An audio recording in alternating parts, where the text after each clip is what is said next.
나 요한은 너희 형제요 예수의 환난과 나라와 참음에 동참하는 자라. 하나님의 말씀과 예수를 증언하였으므로 말미암아 밤모라 하는 섬에 있었더니 주의 날에 내가 성령에 감동되어 내 뒤에서 나는 나팔 소리 같은 큰 음성을 들으니. 아멘. 우리 이동현 목사님 큰 박수로 환영하겠습니다.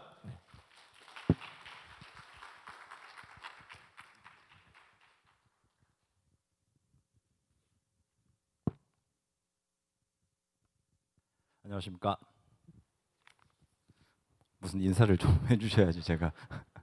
여러분들은 매주 나오는 교회이시지만 저는 정말 오랜만에 나온 광교라서 여러분들의 응원이 필요합니다. 여러분 잘 지내시죠? 네, 주 안에서 늘 승리하시고 주 안에서 늘 사랑을 나누시는 우리 귀한 광교 꿈의 교회 성도님들 되시기를 바랍니다. 에베소 교회를 목회했던 성 제롬이 사도 요한에 대한 여러 가지 일화를 우리에게 알려주는데, 그 중에서 사도 요한이 밤모섬에서 이제 풀려나서 에베소 교회에서 있는 동안 이제 기력이 쇠한 거의 한 90대 전후의 노인이 되어서 설교할 수 없을 때 종종 사도 요한이 나와서 수많은 사람들에게 이렇게 얘기를 했다고 합니다. 어린 자녀여 서로 사랑하십시오. 매번 말아서 사람들한테 그냥 어린 자녀들이여 서로 사랑하십시오. 그러니까 처음에는 역시 우리 사도 요한은 대단하셔. 그런데 똑같은 말을 한 번, 두 번, 세 번, 90번, 100번 계속 듣다 보니까 사람들이 이제 지겨운 겁니다. 그래가지고 청중들이 견디다 못해서 말을 합니다. 왜 이렇게 똑같은 말만 되풀이하십니까? 라고 했을 때 사도 요한이 이렇게 얘기를 했다고 합니다. 이것이 바로 주님의 명령이기 때문입니다. 그리고 이것만 잘 실천하면 그것으로도 충분합니다. 한번 따라해 보시기 바랍니다. 이것이 바로 주님의 명령이기 때문입니다. 그리고 이것만 잘 실천하면 그것으로 충분합니다. 네. 이것만이라고 하시는데 여러분들은 어떻게 매일매일 서로 사랑하는데 성공하고 계십니까? 우리 옆에 있는 분들 한번 앞뒤로 한번 이렇게 말씀하시면 좋겠습니다. 주 안에서 사랑합니다. 네. 여러분들 늘 주님의 사랑을 실천하시기 바랍니다. 사랑의 사도 요한, 저는 오늘 여러분들과 함께 요한의 일생을 통해서 귀한 말씀을 나누고자 합니다. 요한은 교회 성도들이 지금 이 시간 하나님을 사랑할 뿐만 아니라 정말 서로가 서로에게 정말 사랑을 할 때에 그때 온전한 하나님의 역사가 이루어진다고 강조하고 있습니다. 그런데 이러한 강조는 단순히 책상에 앉아서 편안한 자리에서 얘기하는 게 아닙니다. 우리가 잘 아는 요한복음, 요한 1서부터 서신서들, 요한계시록까지 모든 서신서에 나오는 내용들은 지금 이 시간 예수 그리스도로 인하여 정말 믿음으로 인해서 고난받고 있는 백성들, 또한 그럼에도 불구하고 자기 안에서 교회 안에서 다툼이 일어나서 그거로 마음의 상처를 입고 있는 사람들, 또한 이단들이 계속해서 미혹의 영들이 교회를 괴롭힘으로 말미암아 정말 힘들어하는 수많은 나의 사랑하는 자녀들에게 한자 한자 예수님께서 우리에게 들려주시고 보여주시고 가르쳐주신 것들을 기록하고 있습니다. 그 주된 내용이 무엇이냐? 서로 사랑하라입니다. 그런데 여러분, 이 요한이 처음부터 사랑의 사도는 아니었습니다. 여러분들 우리 요한의 삶을 통해서 어떻게 하다가 이렇게 사랑의 사도가 되었는지 말씀을 통해서 한번 살펴보도록 하겠습니다. 우리 마태복음 4장 21절에서 22절의 말씀입니다. 거기서 더 가시다가 다른 두 형제 곧 세베대의 아들 야고보와 그의 형제 요한이 그의 아버지 세베대와 함께 배에서 그물 깁는 것을 보시고 부르시되 그들이 곧 배와 아버지를 버려두고 예수를 따르니라. 여러분 잘 아시는 것처럼 요한은 예수님의 공생의 거의 초기에 만난 제자입니다.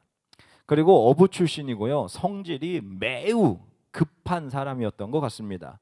청년 때는 급하지 않는 게 문제고 나이가 들어서는 성질이 여전히 급한 게 문제인 것 같습니다. 예수님께서는 야고보와 요한을 향해서 별명을 지어주셨습니다. 별명이 혹시 뭔지 아세요? 보아 너게 우레의 아들이다. 뭐 이런 제목이라고 한다고 하더라고요. 얼마나 성격이 급했으면 우레라는 이름을 주었을까. 참 예수님은 별명도 잘 짓습니다. 그런데 제가 지지난주에 여기 광교는 어떤지 모르겠는데 안산에서 제가 자다가 천둥 소리에 깜짝 놀라서 깬 적이 있었습니다. 아니 자고 있는데 눈앞에 번개가 이렇게 타닥 지나가더니 저희 아파트 바로 옆에서 천둥이 치는 것 같더라고요. 아 그때 그런 생각이 들었어요. 아 참 예수님이 별명을 잘 지시는 게 요한이 엄청 빠르다고 했잖아요. 나중에 보면 달리기 선수거든요. 엄청 빠른데 그의 행동은 빠르지만 그 뒤에 인생의 후반부에 그의 말은 천둥처럼 사람의 마음을 울리고 사람을 움직이는 사람이 되더라고요. 그런데 처음에는 그저 급한 게 나옵니다. 그래서 급한 성격이기도 했고요. 처음에는 요한은 별명이 초치기꾼입니다. 예수님이 무슨 말만 하면 초치는 사람. 여러분 주변에도 그런 사람들 있죠. 제가 우리 꿈의 교회 안산에서는 일명 초치기꾼입니다. 그래서 제가 초를 많이 치는데 여러분들은 그런 사람 되지 않기를 바랍니다. 예수님께서 순환설화에 대해서 자신의 순환에 대해서 3번을 얘기를 했는데 그때마다 참 제자들은 예수님의 말씀에 초칩니다. 첫 번째 누가 초쳤는지 아세요? 누굴까요? 네, 베드로입니다. 그리고 나서 두 번째 예수님께서 자신이 이제 순환을 당하며 십자가에 달려 돌아가실 뿐만 아니라 사흘 만에 부활한다는 이야기를 할 때에 이제 요한이 등장합니다. 자, 우리 마가복음 9장 33절입니다. 33절과 34절입니다. 가버나움에 이르러 집에 계실새 제자들에게 물으시되 너희가 길에서 서로 토론한 것이 무엇이냐 하시되 그들이 잠잠하니 있는 길에서 서로 누가 크냐 하고 쟁론하였습니다. 아멘. 예수님께서는 첫째가 되기 위해서 마지막이 되고 가장 높은 자가 되기 위해서 가장 작은 자, 가장 낮은 자의 자리로 가기로 작정을 하시고 제자들에게 얘기를 했는데 제자들은 예수님의 말을 도저히 이해하지도 못할 뿐만 아니라 그 길에서 무엇을 쟁론했다고요? 서로 누가 크냐. 여러분 어떻게 보면 그들은요 예수님께서 이 말을 했을 때 부끄러워서 말을 못했대요. 길가에서 무엇을 했는지 부끄러움을 아는 사람들이 예수님께서 십자가에서 저주를 당하시고 부끄러움을 당하실 것을 대신 질 것은 생각하지 아니하고 누가 더 큰 것인가, 누가 더 첫째인가. 요한은요 첫째 타령을 했던 사람 중에 하나입니다. 여러분들 혹시 우리는 예수님께서 우리에게 고난의 길, 순환의 길을 걸어가라고 할 때 하나님 앞에 늘 첫째 타령, 하나님 저 첫째가 되고 싶습니다, 으뜸이 되고 싶습니다, 타령하고 살아가고 계시지는 않습니까? 하나님 앞에 부끄러움을 알 수 있는 우리 모두가 되시기를 바랍니다. 그리고 나서 두 번째 타령이 이어집니다. 마가복음 9장 38절과 39절입니다. 요한이 예수께 여짜오되 선생님 우리를 따르지 않는 어떤 자가 주의 이름으로 귀신을 내쫓는 것을 우리가 보고 우리를 따르지 아니함으로 금하였나이다. 예수께서 이르시되 금하지 말라. 아멘. 요한이 예수께 말합니다. 선생님 우리를 따르지 않는 어떤 자가, 예수님을 따르지 않던 어떤 사람이 예수님의 이름으로 귀신을 쫓고 있습니다. 그런데 그 다음 말씀 한번 다시 보여주시죠. 우리가 보고 우리를 따르지 않음으로 금했습니다. 그런데 예수님은 뭐라 그래요? 금하지 말라 하셨는데 이들의 기준이 뭡니까? 우리가 보고, 이 우리는 누구예요? 예수님이 포함되지 않은 12명의 제자입니다. 우리가 보고 우리를 따르지 아니함으로 금했습니다. 누구의 기준입니까? 하나님의 기준입니까? 아니면 제자들 자기들만의 기준 룰이 있어서 그것을 가지고 이것을 금했습니까? 예수님께서 원하지 않는 것, 예수님께서는 오히려 허락한 것을 가지고 우리가 보고 우리를 따르지 않는다는 이유로 우리가 금하는 일. 예수님께서 순환을 얘기한 다음에 나는 내 뜻이 아니라 하나님의 뜻을 위해서 길을 걸어가겠다고 말을 하는데 예수님의 제자들은요 오히려 예수님의 음성과 하나님의 뜻이 아니라 나, 우리라고 하면서 그들은 그들에게 그것을 금하고 있습니다. 그들은 예수님께서 첫째가 아니라 끝이 되라고 하는 말씀 가운데 어린아이를 데려다가 그것을 보여주고 난 다음에 그래 그러면 우리 안에서는 첫째 꼴찌 없이 1등 2등 서열 없이 그래 우리는 동등하다고 합시다. 그런데 무엇을 말하고 있는 겁니까? 원조 타령을 합니다. 우리는 원조야. 우리는 첫 번째야. 예수님만이 오리지널이고 나머지는 다 2차고 나머지는 다 부속적이야. 우리 안에서 크기의 차이는 없을지라도 세상과 비교했을 때 우리는 대단한 사람이야라면서 지금 원조 타령을 하고 있는 겁니다. 여러분, 세상에 대해서 우리가 서열이 있고 우리가 마치 예수님에 대해서 우리만 1차 자료이고 우리만 하나님의 아들이라고 하나님의 자녀라고 여러분들은 생각하십니까? 하나님은요, 우리의 하나님이시지만 모두의 하나님이신 줄 믿습니다. 자, 그리고 나서 예수님께서 세 번째 자신의 순환에 대해서 말씀하실 때 마태복음에서 이제 말씀을 보면 20장 20절 21절에 이렇게 말합니다. 그때에 세베대의 아들 어머니가 그 아들들을 데리고 예수께 와서 절하며 무엇을 구하니 예수께서 이르시되 무엇을 원하느냐 이르되 나의 이 두 아들을 주의 나라에서 하나는 주의 오른편에 우편에 하나는 주의 좌편에 앉게 명하소서. 이제는 요한이 스스로 첫째 타령, 원조 타령 하는 것만으로도 안 되니까 이제 엄마가 온 것 같습니다. 예수님께서 계속 죽는다고 그러니까 이제 계속 저 십자가에 달려 돌아가시겠다고 하니까 이제 급한 것 같아요. 뭔가 예수님을 따르면 한 자리라도 하고 뭔가 이렇게 세상의 성공을 이룰 줄 알았는데 왠지 이러다가는 뭔가 쪽박 찰 것 같은 느낌? 그래서 엄마가 치맛바람을 가지고 옵니다. 그리고 나서 세 번역에서는 이렇게 번역을 합니다. 제 두 아들에게 주님 나라에서 최고의 영광의 자리를 주십시오 라고 말합니다. 첫째 타령하고 원조 타령하다가 이제는 무슨 타령하는 거예요? 자리 타령을 했던 게 바로 요한과 요한의 형제 식구들입니다. 예수님께서는 어찌 보면 최고의 영광의 자리에 오르기 위해서 가장 낮고 낮은 자리, 십자가의 고통의 자리를 이제 곧 올라가시려고 하는데 요한과 제자들, 어찌 보면 수많은 예수님을 따라다니는 사람들은요, 예수님으로 인해서 첫째가 되려고 했고 원조가 되려고 했고 무엇보다도 최고의 자리, 영광의 자리를 스스로가 오르려고 했던 것 같습니다. 이러한 요한이, 그런데 아까 제가 처음에 뭐라고 말했습니까? 여러분들 잘 생각해 보세요. 첫째가 되고 오리지널이 되고 자리 타령한다는 것은 그 안에 타인에 대한 배려가 없는 겁니다. 첫째가 된다는 건 뭐예요? 나머지를 다 뭐로 만드는 거예요? 첫째를 세우는 사람으로 만드는 거고, 내가 원조가 되면 다른 사람은 뭡니까? 다 이류가 되는 거예요. 내가 인류가 되고 나머지가 다 이류가 되는 거예요. 내가 최고의 자리에 오르면 나머지는 어떻게 됩니까? 나의 자리를 서포트하기 위해서 있는 자리들밖에 안 됩니다. 어떻게 보면 사랑과 전혀 거리가 멀었던 사도 요한이 어떤 일로 인해서 정말 그 무엇보다도 매일매일 서로 사랑하십시오, 하나님을 사랑하고 이웃을 사랑하라고 하는 사랑의 사도로 바뀌게 되었을까? 그 말씀에 대해서 우리 요한복음으로 한번 넘어갑니다. 요한복음 19장 26절과 27절입니다. 예수께서 자기의 어머니와 사랑하시는 제자가 곁에 서 있는 것을 보시고 자기 어머니께 말씀하시되 여자여 보소서 아들이니이다 하시고 또 그 제자에게 이르시되 보라 내 어머니라 하신대 그때부터 그 제자가 자기 집에 모시니라. 아멘. 이 사랑하는 제자에 대해서 여러 가지 의견이 있지만 대체적으로 이 사랑하는 제자는 사도 요한이라고 많은 사람들이 특히 성경의 교회 전승사에서는 이야기하고 있습니다. 오늘 모든 제자들이 예수님의 십자가의 자리에서 다 떠났습니다. 베드로는 심지어 예수님을 3번 부인하고요. 또한 제자들은 어디로 갔는지도 모르게 다 뿔뿔이 흩어졌을 때 아마도 요한은 그 자리에 얼굴을 가렸던지 어떻게 했었던지 예수님 옆에 있었던 것 같습니다. 지금까지 늘 주님께서 순환을 얘기했을 때 십자가의 자리를 얘기했을 때마다 첫째를 얘기하고 오리지널이 되고 정말 인류가 되고 거기에서 자리를 타령했던 요한이 정말 예수님께서 진짜 말하는 대로 그 십자가의 길을 걸어가는 것을 바라보게 됩니다. 그런데 이게 웬일입니까?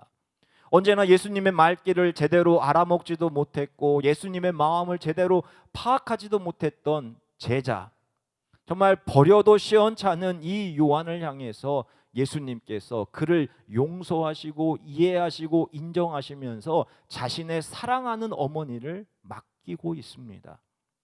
예수님께서 지금까지 자신이 이야기했던 것처럼 첫째가 아니라 끝이 되고 모든 사람을 섬기는 자리, 내가 죽음으로 인하여 모든 사람을 살릴 수 있다면 그 고난의 자리로 가는 그 예수님께서 그 길과 반대의 길로 걸어가려고 했던 요한에게 지금 부탁하고 계십니다. 그뿐만이 아닙니다.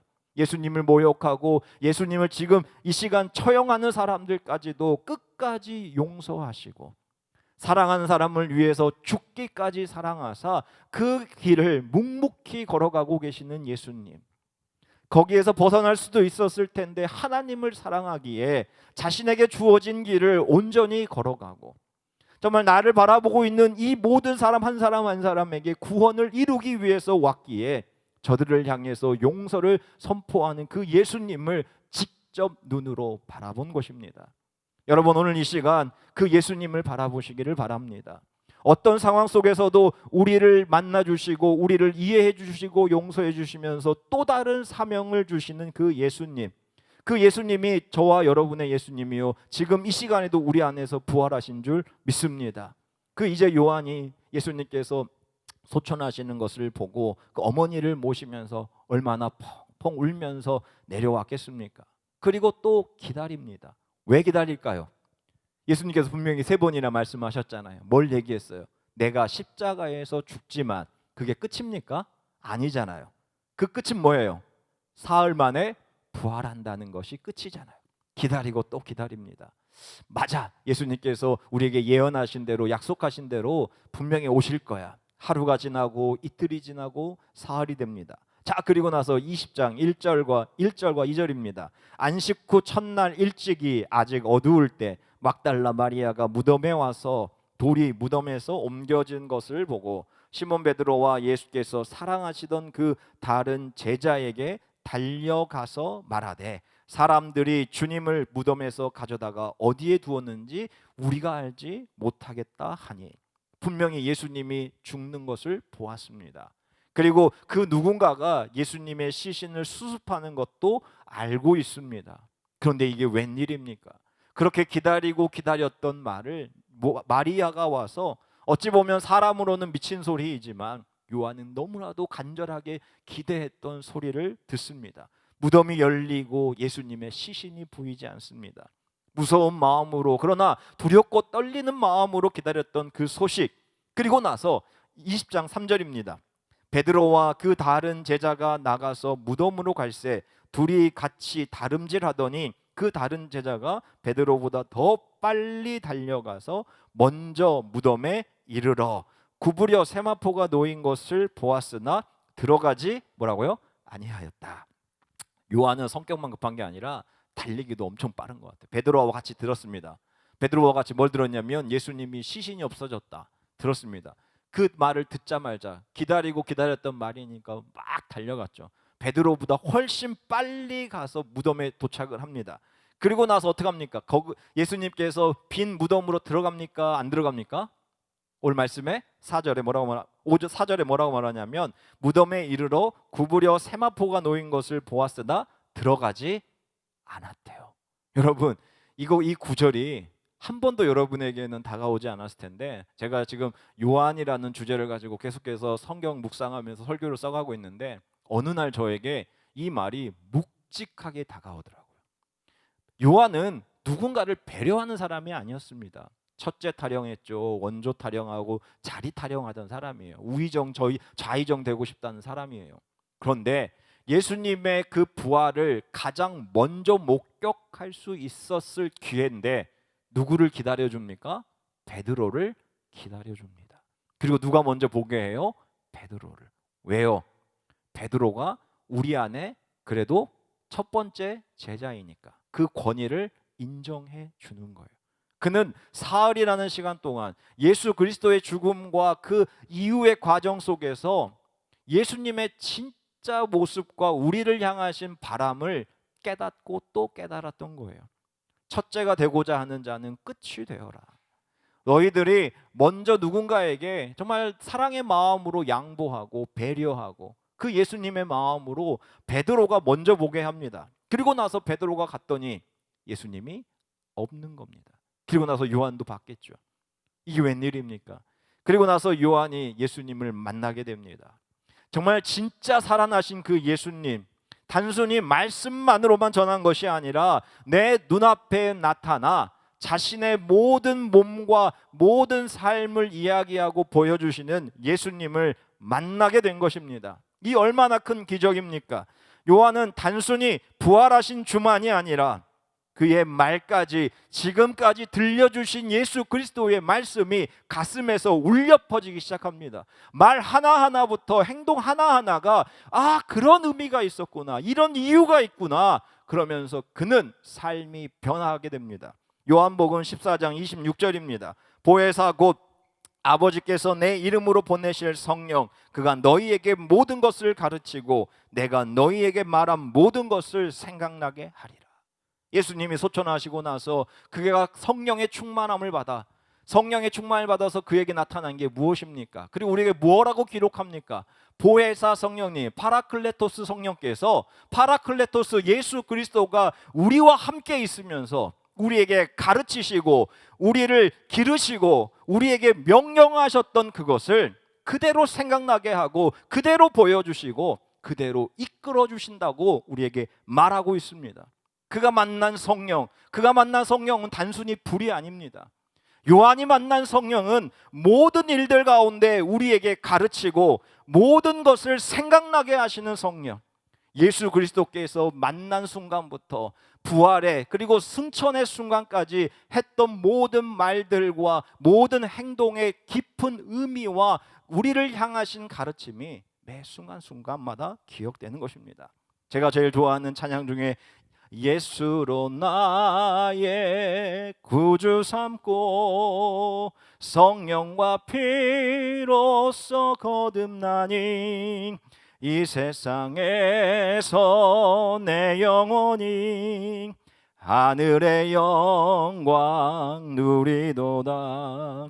이것이 나의 간증이요 이것이 나의 찬송일세. 나 사는 동안 끊임없이 구주를 찬송하리로다.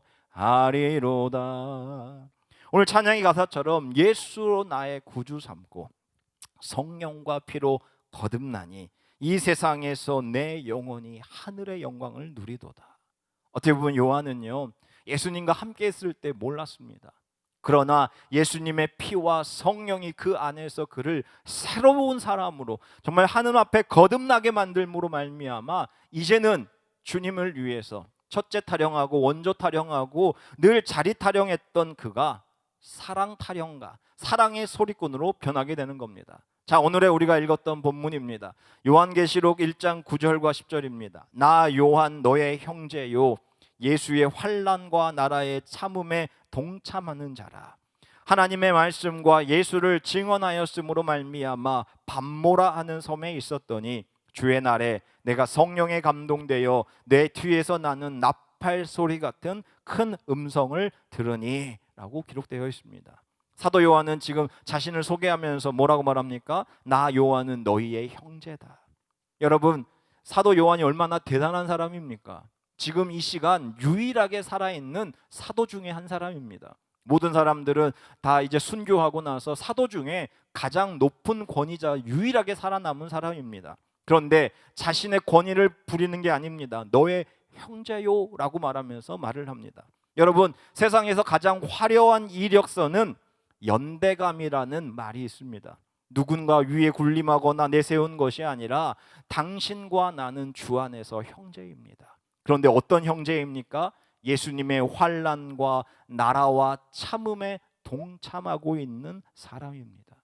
지금 세례 요한뿐만이 아닙니다. 지금 이 편지를 받고 있는 에베소와 7교회와 모든 교회들이 그 예수 그리스도 때문에 고난받고 있고 또한 그 미혹하는 영들로 인하여 교회가 찢어지고 있고 서로 안에 교회 안에서 다툼으로 인해서 교회가 정말 흔들리고 있는 그 상황 속에서도 교회를 붙잡고 예수 그리스도를 붙잡고 있는 자에게 뭐라고 말합니까? 내가 하나님의 말씀과 예수를 증언함으로 말미암아 밤모라는 섬에 있다. 여러분, 밤모라는 섬은 저는 가보지는 않았는데 밀레도에서 배를 타고 한 40km 정도 가면 돌산이라고 합니다. 돌로만 되어 있는 건데 그 당시에 로마에서는 정치범들과 특별히 예수 믿는 사람들을 채석장으로 보냈습니다. 그 이유는 하나입니다. 여러분, 빨리 죽는 게 좋습니까? 서서히 죽는 게 좋습니까?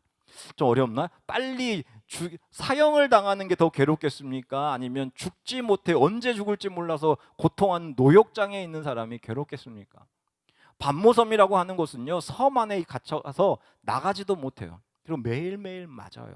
그리고 매일매일 먹을 것도 없어요.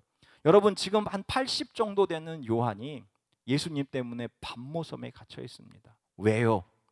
자신이 나를 위해서 한 번도 나를 버리지 아니하신 예수님, 어떤 상황 속에서도 나에게 또 다른 사명을 주시고 누군가를 세우며 누군가에게 그 복음을 증거하는 사명을 주신 예수님이 나를 단 한 번도 포기하지 아니하셨는데, 그 신실하신 주님이 지금도 나에게 말씀하시고 나를 이끄시는데 내가 어떻게 편안한 자리에만 앉아 있을 수 있겠습니까?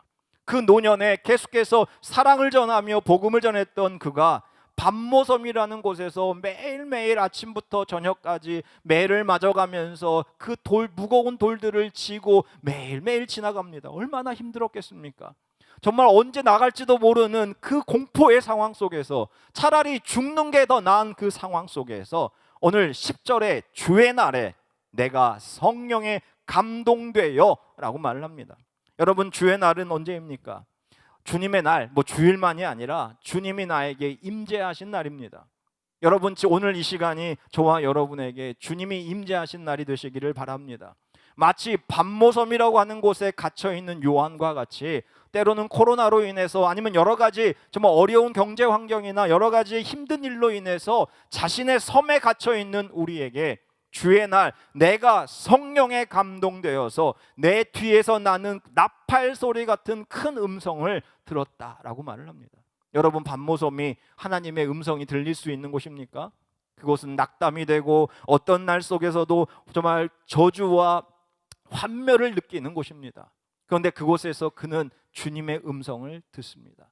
성령에 감동되어서 주님의 음성이 큰 나팔처럼 우리에게 들려옵니다. 여러분, 요한 1서에 이렇게 기록합니다. 이 글은 생명의 말씀에 관한 것입니다. 이 생명의 말씀은 태초부터 계신 것이고 우리가 들은 것이고 우리가 눈으로 보았고 우리가 지켜본 것이고 우리가 손으로 만져본 것입니다.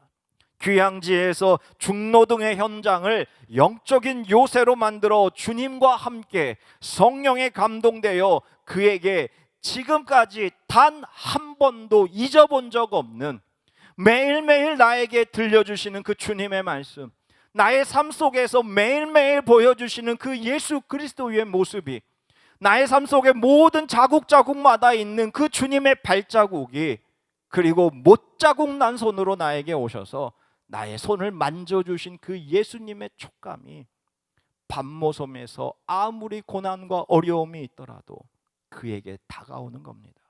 여러분, 저는 오늘 그 예수님이 여러분에게 다가가시기를 바랍니다.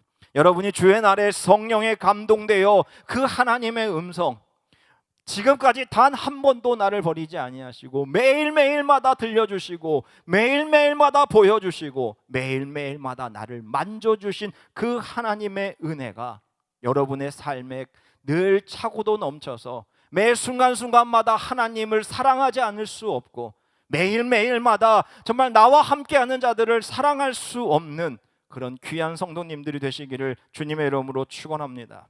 사랑하는 자들아, 우리가 서로 사랑하자.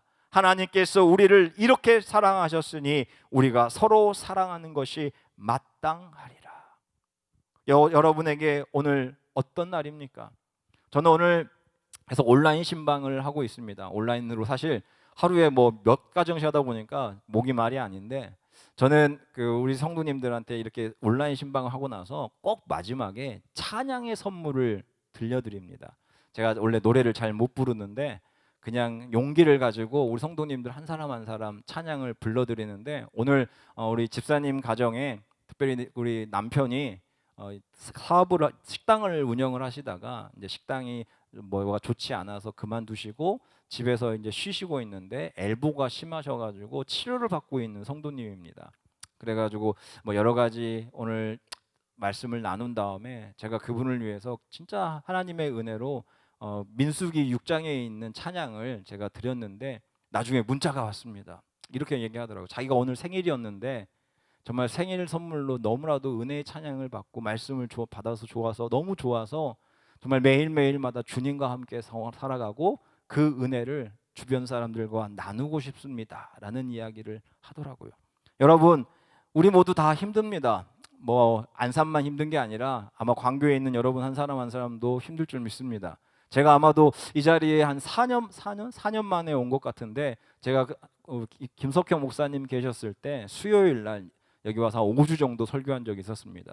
수요일 예배도 아마 거의 꽉 찼었던 것 같은데, 오늘 보니까 우리 광교도 힘들구나라는 생각이 듭니다. 여러분, 지금 이 시간 우리는 너무나도 힘듭니다. 그런데 힘들기 때문에 어떻게 해야 되겠습니까?